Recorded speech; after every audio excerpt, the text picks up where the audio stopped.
and welcome to the ComiQueens podcast. I'm Alex. And I'm Annie, and a very Merry Christmas to those who celebrate. Merry Christmas. Today, in the honor of the holiday, we really were just kind of gravitating towards some cozy reads. Yes. Something where, I'll paint the picture for you. You've got snow outside. It's nice and chilly. You don't want to go out there if you're me, because that's a bad idea to go where your face hurts. You have a fireplace, maybe some candles, your Christmas tree. It's perfect. Nice Coffee, little warm blanket, tea, hot cocoa, drink of choice. fuzzy socks. And these stories live up to that. Yeah. They're like the perfect story to read as you're snuggled in for the night. Yes. It's perfect. So today, Alex and I have multiple cozy reads we're going to be talking to you about that we have personally read while doing all of those things. So go ahead. Let's jump in. Okay, starting off with Fae Trapped. This is a newer series on Webtoon. There are 9 episodes out. It's a Thursday release. And this is from Instant Miso, who also did Siren's Lament and Eternal Nocturnal. I have not read Eternal Nocturnal, but I do own it. And I have read Siren's Lament, and I loved it. So, off to a great start. Pretty good track record. Yes. This one is about Elwyn, and she is a fae. It starts off with her at a trial, and she's been found guilty. What she's been found guilty of is leaving the borders of their world and conspiring with humans. And she's like, this is a setup. I'm being framed. Yeah. So, she's banished to the human world. They rip her wings off. It's very traumatic for her. Oh, no. Yeah. Then we jump 5 years have gone by. Okay. She's living in the forest. She is cleaning up. She's like, ugh, these humans are a mess. There's trash everywhere. Ain't that the truth? Yeah. She's picking it up. She's like, please, humans. And in this time has been trying to figure out a way to get back to the Fae realm. She has a potion that her sister gave her. And this will, when she finds a connection, take her back. Mm-hmm. So she's been looking for that. She runs into a man. His name is West.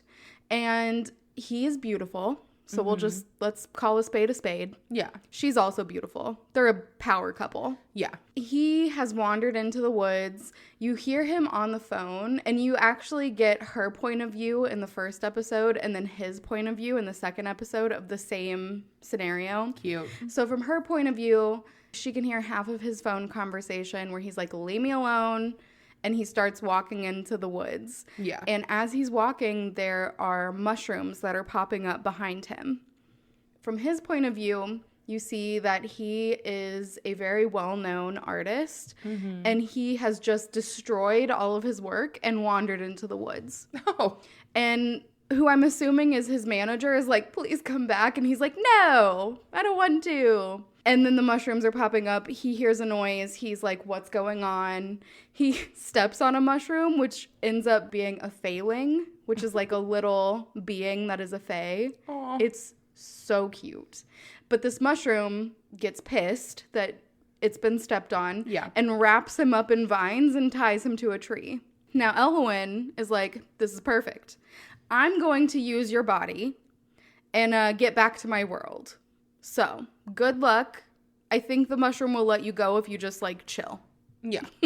So she takes his hair, and she's working on her spell, trying to, conjure up a portal to get back to the Fae realm. Mm-hmm. And he grabs onto her because he, has this weird kind of deja vu feeling. Mm-hmm. And he's like, wait, no. And so he grabs onto her. They both end up going back. And this is a Freaky Friday situation. They have switched bodies and outfits. He is now in her cute, adorable little, flowy pants, open back t-shirt. And she has on this, giant power suit with arms out to here because he's still wearing his clothes. She's still wearing her clothes. And now they're having a struggle of, what the fuck is happening? Oh, my gosh. Meanwhile, they're bickering. She's like, why did you follow me here? If you didn't do that, then none of this would happen. Mm-hmm. He's like, okay, yeah, but you were going to abandon me. I didn't think this is how you were going to use my body. Mm-hmm. And so they're just going back and forth. The mushroom does not like the arguments. And the mushroom is like... Oh, the mushroom went with them too. Yeah, the mushroom went with them too.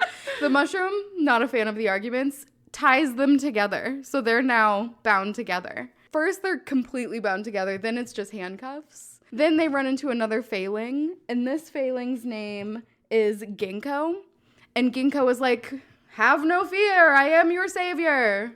I will lead you to where you need to go. Because she's like, we have to get back to the Fae realm. Like, this has taken me somewhere that it's not supposed to. Yeah. So I need to figure out how to get back to where I need to be so that we can switch bodies back. Yeah. And Ginkgo was like, I got you. But he's just like a little fluff ball. Very, very cute. Kind of seems like they don't know what they're doing. Yeah. At one point, he's like, yeah, I could probably get you back. I don't lie that often. That inspires hope. Right? Where I've left off, they are about to go on this journey. Elowyn's sister, Willow, she's the one who gave the potion. Mm-hmm. And another Fae, Azareth, they have both recognized that she's back. Because when she came back, there was like a powerful energy that was felt by everyone. And so there's another guy, Varel, and Varel has summoned Willow and is like, did you feel that? And Willow's like, no, I didn't feel anything. I'm just a poor little potions maker. Mm-hmm. And then she's having a side conversation with Azareth where she's like, you felt that? I felt that. Yeah. And he's like, be quiet. Say nothing. Yeah. So they're, I think, going to try and find her. She's trying to find her way back to the realm so that they can switch bodies back. He also feels this energy around her and around the woods and all of that. Mm-hmm. And he says that this energy has driven him. It's the reason that he makes sculptures. And when it overcomes him, he's like not in control. It's like something has taken control of him to make these sculptures. So something's going to happen. I love it. It's great. I mean, it's super, super quick to catch up on.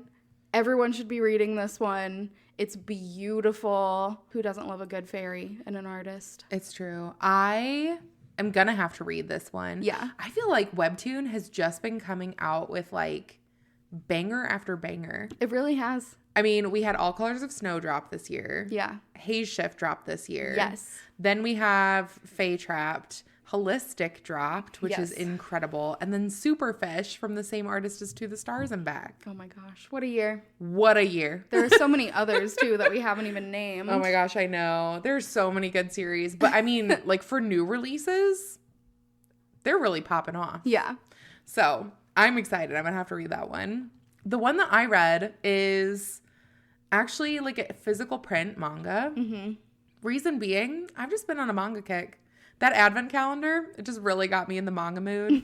I was like, you know what? It's just nice to cozy up with the books. And I like just being able to like close it when I'm done. It is nice. Yeah. I've got like a nice like little goal I can look forward to. It's great. So the first one that I read today is called The Red Thread. I read volumes 1 and 2. This story is by Lazy Sheep and it's published by Yen Press. I love this series. Mm-hmm. I'm going to continue reading it. It is like the fluffiest fluff. And it is rated older teen because unbeknownst to me, I was like, I'm going to read this fluffy fluff. It's going to be just a beautiful red string of fate story. And that's right up my alley. But it starts with some really dark themes. So trigger warnings. There is some serious stuff going on throughout this series. The story revolves around Farm and Dean. They are 2 students in college. But both of them have something in common, which is that whenever they are out and about, they just feel like they're constantly looking for something. Mm-hmm. Like looking for something, looking for someone. Like nothing feels complete. They just kind of feel like they're wandering. And like there's something that's keeping them from feeling settled. And everyone else notices this too. Like every time. It just, everyone around them thinks that they're in like La La Land. Yeah. Like daydreaming because they're just searching around for something. They feel lost and no one really understands it. For Farm, who's a freshman, it doesn't quite make much sense to everyone who's there with him, but he does manage to make a few friends. And while they're at the freshman orientation trying to pick what different clubs they want to join, there's like, you know, these different flyers going out, people saying, oh, come and join this club and that.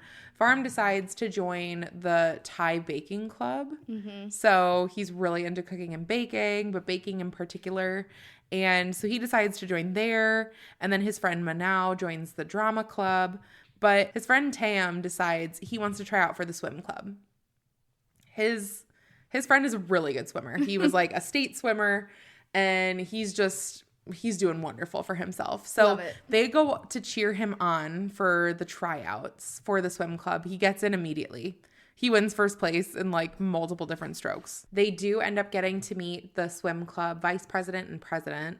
And when the president of the swim club comes out, his name is Dean. Dean and Farm lock eyes, and it's like they've found what they've been looking for, instantaneously drawn to one another. And from there, things start to move really quickly. Everyone that's friends with Farm is like, we need to get you two together because we saw how you looked at him. You seem like you're really interested. And Farm does what he does best, which is making a bunch of sweet treats. Dean is feeling the exact same way, to the point that he's starting to like leave practices early. He goes, I've got a thing I got to do. And then he offers Farm a ride home. And so the two of them very quickly are kind of like, we should date each other. We're obviously interested in one another. It just makes sense. Like, things just click when we're with each other. So they do immediately start dating and going on all these dates with one another. But in being close with one another, they both start having almost these waking dreams where neither of them can really keep straight what's going on right now and what's potentially a past memory or just something that's flooding their brains. But they keep seeing each other and associating them with someone else. And you as the reader have had some insights into the waking dreams. They're pretty violent and sad for the most part. But you learn that Farm and Dean have actually been lovers in a past life. And they ended up making a final promise to each other that they would find each other in another lifetime before they both took their own lives. And so at the end of volume 2, you see Dean and Farm basically staring at each other and calling each other their former names from their previous lives, and both of them crying and not fully comprehending still why, but knowing that they're connected on a deeper level than they even thought before. Aww. But they are so precious. It is just so sweet. I could definitely read 7,000 more of these. But as of right now in Japanese, they only have 4 volumes and there's only 2 released in English. So I think I'm going to have to wait a little while. Yeah. I have another super sweet one for you. This one is called William of the Wardrobe. It is gorgeous. This is like beautiful pastel watercolor. Just like a delight to look at. Yeah. This one is on Manta. It's a Friday release. It is a romance, green flag, unrequited love. Talk about guy with a great personality. So this one starts off with our main character, Julia, and she's 12 at the time. She is having her first slumber party. Aw.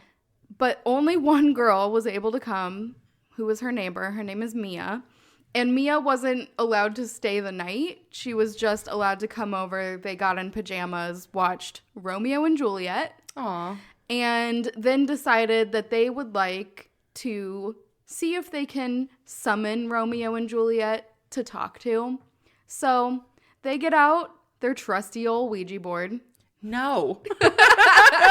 No. They do. They decide that they're going to try and talk to Romeo and Juliet, and they say it's successful. They're 12. Yeah. They're trying their best. And at the end of the night, Mia ends up going home. Julia is just back in her room. She's got this wardrobe, and all of a sudden, a girl in a beautiful old-fashioned dress comes out of the wardrobe. Beautiful long hair, just like she is enamored. She's like, oh my gosh, you're gorgeous. I love you. And so she's trying to figure out, like, where did you come from? And this mystery person is saying, like, oh, I am actually from the 1800s, and this guy who was a magician and a con man, and he has put me in this box, and he told me to come back and steal these jewels. So, like, he adopted me from this orphanage, and that's how I'm here. And she's like, cool. That totally makes sense. I buy it 100%. She's 12. This mystery person has also been telling a story about how they traveled even further back in time and have just been like kind of traveling throughout time from this wardrobe. Julia is like, what can I do for you? What do you need? Yeah. Do you have questions for me? This is great. And so the first thing they discover is that indoor plumbing is, you know, a big thing now. Indoor plumbing, it's gonna be big. And the mystery person is like, Julia, can I use your bathroom? I would like to take a bath. And Julia's like, yes, absolutely, 100%. And also then you can put on your pajamas and we can have a slumber party. And this mystery person this girl is not giving up. She wants the slumber party. Unfortunately for her, our mystery person is like, whoa. Take a chill pill. You have the preservation skills of a chocolate eclair. I am a boy. Takes off the wig, and it's a beautiful boy. She's still enamored because he's still beautiful. Yeah.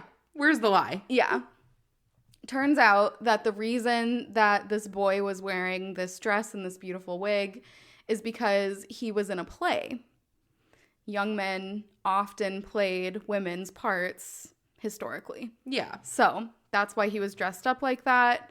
And I see your face. Wait. Could you see all of the floating calculations around me, I too? could see everything coming together. And yes, you're right. She summoned William Shakespeare? Beautiful. So, she is talking to him, and he sleeps on top of the covers. She sleeps under the covers. He's 15 at the time. She's 12. Okay. He's telling his life story. He's going on about like all of the different places that he's traveled to.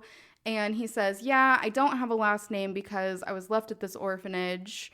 And I met this guy named John, and he said I could use his last name. And so as William is leaving, she's like, oh, what's your full name? And he goes, William Shakespeare, goodbye. Toodaloo. So then she's like, wait a minute, like William Shakespeare? Like the name you just said, but I'm repeating it now because I'm processing like Annie was. She was processing. She's like, oh, I'm into Shakespeare now because he's beautiful. You know what? Yeah. 3 years go by. She's 15 now. She's in high school. She's like a part of a English literature class, and she's picking a topic, and she's like, I know my topic. It's going to be Shakespeare. And she sees a picture of Shakespeare somehow for the first time, and she's like, this? No. Because he's not as beautiful as she had imagined he would be in the future. So she's like, it has to be a coincidence. It can't be the same Shakespeare. Yeah. Another side story that has been happening is that Julia has another neighbor. His name is Hunter. They have been really close. She has been in love with him since she was 7. They had like the cup with the string that they would talk to each other through their windows. And she felt ill and lost like all of her friends because she became known as the sick girl. And so they kind of stopped talking. And William encouraged her to like reach back out and talk to him again. So they got close again. As they've grown up, their relationship has changed. And now he like sneaks into her room at night. They talk all night long. They do a little kissing and all of that. But when they go to school, he's super popular on the swim team. And he doesn't acknowledge that she exists at all. And neither one of them acknowledge that they don't acknowledge each other in school. The spring fling is about to happen, and she has heard that Hunter has bought 2 tickets to the dance. And she's like, okay, is this like when he's going to ask me to the dance? What's going to happen here? Mm-hmm. And she sees him ask another girl to the dance. Oh, no. And she turns around immediately and is like, I guess that's my answer.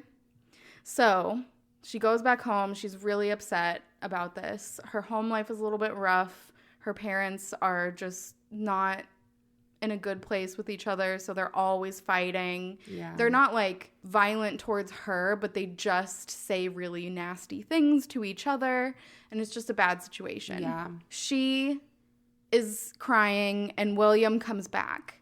William, still 15. It's been 3 years for her, but it's only been a month for him. Okay. And the time does keep changing. It's never a consistent amount of time between, like, it's not like 3 years equals 1 month. It's like this time 3 years equaled 1 month. Yeah. Next time it doesn't. Okay. Now they're the same age, though. She recruits him to help her out with this Shakespeare project that she has, because now that she's realized that Shakespeare is not some hottie McHottie when he's older, she's not into it anymore. So this William Shakespeare... She's like, you do my project for me because you lied with your face. She's actually like, all right, I have this idea. I'm going to be the student. You play Shakespeare. And he's like, oh, you named a character after me? And she's like, yeah, I did. Isn't that crazy? He helps her out with this play. It's a mixed bag for her. Like, her parents end up getting divorced. She does end up making a new friend from the Shakespeare report that she did, because it was so historically inaccurate that someone felt the need to come up to her and tell her how wrong she was. And she's like, yeah, you're probably right. And the girl's like, wait, what? Yeah. You think I'm right? She's like, I was gonna fight you, but since you think I'm right, I guess we can be friends. Great energy. After her parents get divorced, she decides to go live with her mom. Yeah. Because she's like, I know my dad will be okay. I think my mom would be devastated if I didn't choose to live with her. Yeah. So she goes to live with her mom. Her mom's like, hey, I got a job in Italy for a year, so we're going to Italy. She's like, all right, I will go to Italy with you, but you have to bring my wardrobe, which is like a wardrobe. Yeah. So it's huge. It's huge. She's like, couldn't you be attached to something smaller like a normal girl? Like no. A doll? She's like, no, I need this wardrobe or I'm not going. So she goes over there. William does end up coming back to her. At this point, she's starting to develop feelings for him, but she's unsure if like he feels the same. It does follow his life. I Googled it because I didn't know much about Shakespeare. His father's name was John. And it talks about, he comes to Julia and he's like, should I get married? He's 15 still. And she's like, what? Why are you asking me? And he's like, well, she's pregnant, so I have to. And she's like, what? And he's like, no. Not from me.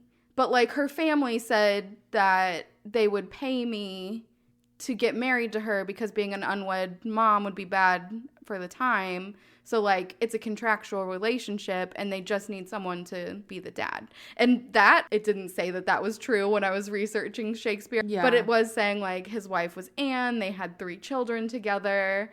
Mm-hmm. And so it was, like, following that and, like, the timeline pretty well. I'm not completely all the way through this one yet, but I love it. It's so good. I'm interested to see where it goes from here because I feel like we're going to be getting into some tricky territory where, like, he keeps coming back to her in her time of need. So she's really developing strong feelings for him. Yeah. But he is getting married and having the kids. So he's not going... I think that's where the unrequited love is going to come in. Yeah, for sure. Yeah. But I love it. It's like a great coming-of-age story, and it's just so beautiful. Like, every single panel... like watercolor, gorgeous sunsets, bright and pastel. You know what I mean? Yeah. Yeah. Light. Yeah. Yeah. Gorgeous.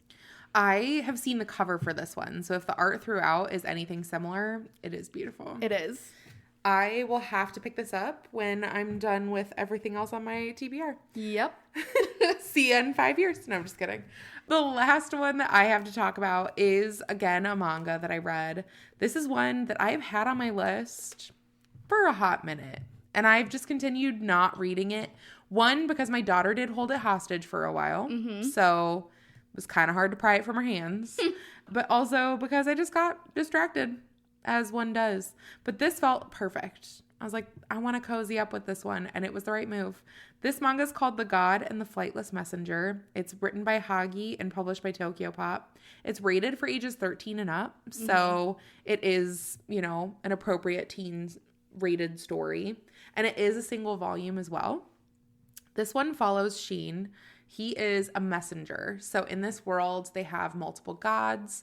And the messengers are like little helpful angels that work as their like personal assistants almost. And Sheen is born as a messenger, but his wings are like disformed. So they're really small. He can't fly. So he can't do basically anything that the messengers do. He can't go and like run the errands really swiftly or anything. And he is definitely like around 18 or whatever. He's come of age. He has multiple people insinuating that he should be a messenger, but he can't be. And he even has like little messengers who are like 4 years old giving him crap about being not a good messenger. Aww. And Sheen, could choose fight or flight on this situation, but he can't fly. So he chooses to resolve his feelings with his hands. He's kind of violent. He beats up a 4-year-old. He's like, in all fairness, he had it coming to him. He needs to learn he can't make fun of people like that. But the great god, so the god who oversees everyone from the first mountain, says, look, you are really good about standing your ground about certain things. I think that it is important for you to be a messenger. Go on a quest to the 32nd mountain and you'll find a god and you're going to be his messenger. And his messenger, Senzashi, is like, I don't think that's a good idea. Like, how could you have him serve a god in the form that he's in? And the great god's like, I'm sorry, I didn't realize that you felt that you could tell me what I'm supposed to do. So Sheen is excited. He goes on his little journey and he has multiple different messengers heckling him from above. Like, yeah, how's it going down there walking to your, 32nd mountain? And he's like, I'll make it. If for nothing else, spite alone. But Sheen does make it, and he comes across the most giant white puffball ever. And he's like, I don't see any gods around, but the energy here feels right. I think this puffball is my god. So he is really worried because the puffball seems kind of unkempt. And in this world, the gods can become vengeful if they are afflicted by too much chaos. And the chaos seeps out. It's almost like a black mass that kind of covers everything around it. So he's like, the way that you keep chaos from coming near you is by making sure that you were like fully, established and there's nothing to draw chaos towards you. So he's like, this poofball, he needs his hair brushed. He needs all this stuff. So he just starts caring for this puffball. And then the puffball magically has eyes. And then the puffball magically has hands and feet. And you realize that this is the god that he's supposed to be tending to, but he stays silent. So Sheen's just talking to himself. He's like, I'm going to cut your hair now. But he can see the ball start trembling and the ball is very scared to get his hair cut. So he's like, okay, I won't do it yet. But just so you know, I've done this before. Like, I'm well practiced in cutting hair. So Sheen is just excited to have a god to tend to. And he gets really upset because rumors start going around as he's working for this god that the god might be vengeful because people who were heckling Sheen on the way to go see the god have started disappearing. So they have no idea where they've gone. And everyone says, it must be the god. Like, the god must have taken a liking to Sheen, saw that Sheen was being bullied, and took care of them. And Sheen is immediately, like, going to bat for this god. He's like, this god is adorable, and he would never do that. And he's just a very kind god. Like, you guys just aren't looking hard enough for these people. So that's your fault. And Sheen is bent on making sure that he clears his god's name because the god is so sweet. So he's looking around the woods and he does end up finding some of the fallen messengers, and they have been taken over by a lot of chaos. So this black mass is almost like feeding on them. And he calls out for his god, And his god just immediately sucks up all of the chaos and swallows it and eats it. So the messenger is able to go back home. Everyone's saved. And Sheen sees it and is overwhelmed with the emotions that he feels and almost passes out. And he's like, I dreamed that this puffball turned into a person. But he didn't dream it. The puffball does actually turn into like a humanoid figure. And Sheen is very drawn to him. He's like, I know this figure somehow. Yeah. Like, was he hiding as a puffball because he didn't want me to know that I know him? Or maybe just embarrassingly, I'm pretending like I know him and I'm stupid. And if I ask him, am I going to look stupid? So you see that Sheen and this god start getting much closer to each other. The god doesn't have a name, so Sheen names him Baku because those are the noises he makes when he sucks up the chaos and eats it. Mm-hmm. And they basically go on an adventure together to help the god Baku and Sheen to help other messengers who need help. And you just get to see so much growth from Sheen just becoming this really good person who, you know, really had just like a hair trigger on him with all of his anger. And you just see how good of a match he and the god are together. I don't want to spoil too much, but I loved this one so much. And it was so sweet. It sounds cute. Yeah, I love it. So highly recommend it. It was so great to cozy up with. And I'm honestly just sad that I took this long to read it. So go me. You did it though. I did it. Yeah. Well, thank you all so much for joining us. We hope that you have had very happy holidays. And we are looking forward to talking to you all tomorrow. Goodbye. Goodbye.